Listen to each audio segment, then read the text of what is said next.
साथियों नमस्कार। साथियों, हिंदुओं की हालत तो बद से बदतर होती चली जा रही है। लखीमपुर खीरी उत्तर प्रदेश में पड़ता है और वहाँ दो दलित वर्ग की दो हिंदू लड़कियों को पहले उनके साथ दुष्कर्म किया गया और फिर उनको पेड़ से लटका दिया गया। और ये किसने किया? शांति प्रिय धर्म के लोगों ने किया। 6 लड़के उसमें पकड़े गए हैं। दूसरी घटना असम की है।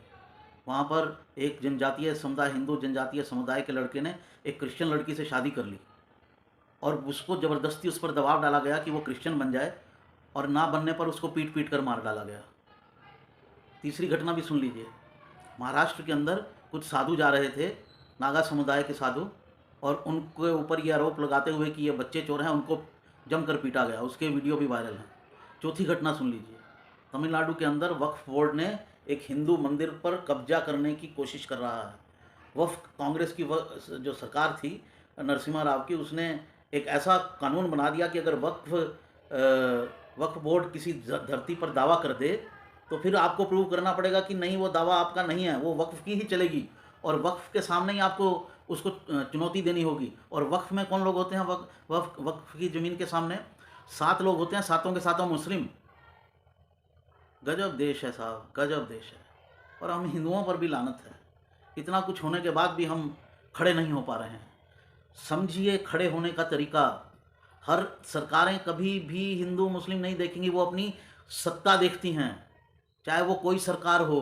अब इस सरकार ने भी तय कर दिया है कि वो भी सत्ता के लिए प्रयत्नशील सरकार है। उसको भी किसी हालत में सत्ता ही चाहिए 2024 में, चाहे उसके लिए सारे हिंदुओं का त्याग करना पड़े और पूरी की पूरी अपनी जो आधार था उसको शीर्षासन में करना पड़े, पूरा मुस्लिम वोट लेना पड़े और हिंदुओं को दफा करना पड़े। ये हालत हो गई है।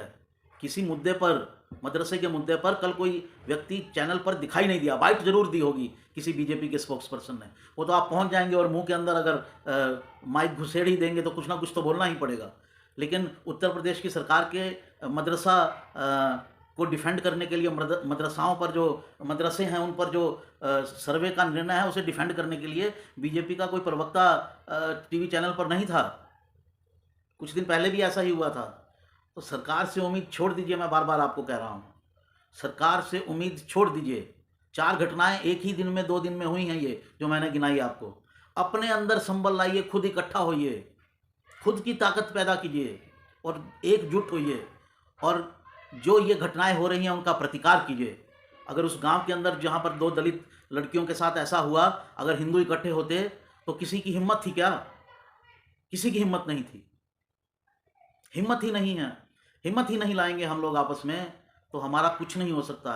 अपनी अपनी बारी का इंतज़ार कीजिए। सिर्फ ये जो आग है ये कल वहाँ हो सकती है, परसों आपके घर तक आ सकती है। तो समाज की ताकत पैदा कीजिए, सरकार को मजबूर कीजिए और किसी सरकार पर उम्मीद मत रखिए। ये बीजेपी की तथाकथित हिंदूवादी सरकार केंद्र में राज कर रही है और ऐसी घटनाएं हो रही हैं और पहली बार नहीं हो रही हैं। गला काट चल रहा था नूपुर शर्मा के बाद और कुछ नहीं बोला इस सरकार ने। साथियों, एक ही तरीका है, ना इस सरकार ने बोला, ना इनसे जुड़े हुए इनके पेरेंट ऑर्गेनाइजेशन है उन्होंने बोला, जो तो खड़ी इसीलिए की। डॉक्टर हेडगेवार क्या सोच रहे होंगे, क्या खड़ा कर दिया मैंने? जो हिंदू मारे जा रहे हैं कुछ बोल ही नहीं रहा है। बड़े दुख की बात है। एक बार फिर मन दुखी है। हम हिंदुओं के लिए तो हर रोज दुखी होने का दिन ही आ जाता है, हर हफ्ते 10 दिन के बाद, और हम कुछ नहीं कर पाते हैं। साथियों, एक पूरे प्लान के तहत वर्क करना होगा।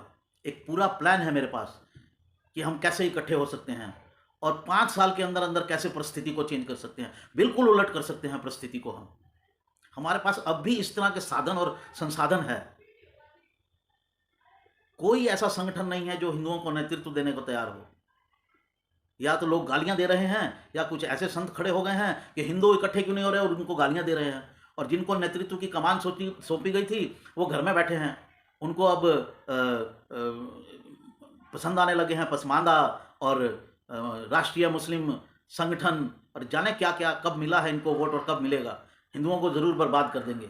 साथियों, छोड़ दीजिए उन पर कोई भी विश्वास करना।